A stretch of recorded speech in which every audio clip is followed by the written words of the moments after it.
咱来继续欢迎关心风台过后的灾情。昨北海华地区落超大水雨，包括金山、万里、淡水拢有淹水的灾情。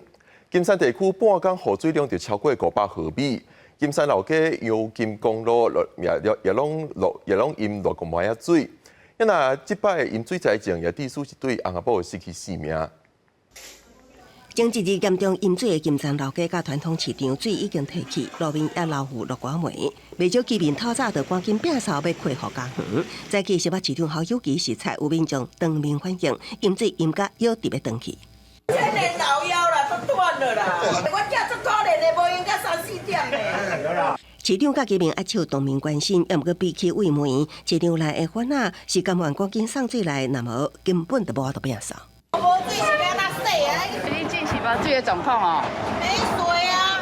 居民安怎也料想袂到，一场大雨会当互市场短时间水深淹到要腰的。其实金山区前一天12点钟，到了227毫米的雨量。居民讲，下昼2点进前完全风平浪静，2点过了后，大雨一直拼，120分钟，水真紧就淹起来，完全袂赴应变。3个中台还佫2点外还佫好天呢。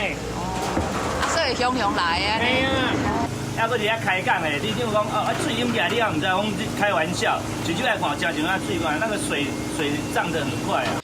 居民讲，当下根本就唔知发生什么代志，有人真希望开始淹水时有人通知。不管来得及来不及，你要做的程序应该要做出来。市长侯友宜也证实，拜五有一对翁仔某外出失联，拜六证实已经死亡。7点钟的时候找到的时候，因为他在潭子内受到溪水暴涨，然后外出不幸被冲走。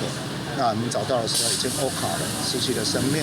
风台外围环流为家人北汉花大来行人护水，较严重的灾害，新北市宣布拜六金山、万里3支石门4区停止上班上课，也毋过独欠淡水区。对此，市长侯友宜只回应全力救灾，尽速恢复市容。记者综合报道。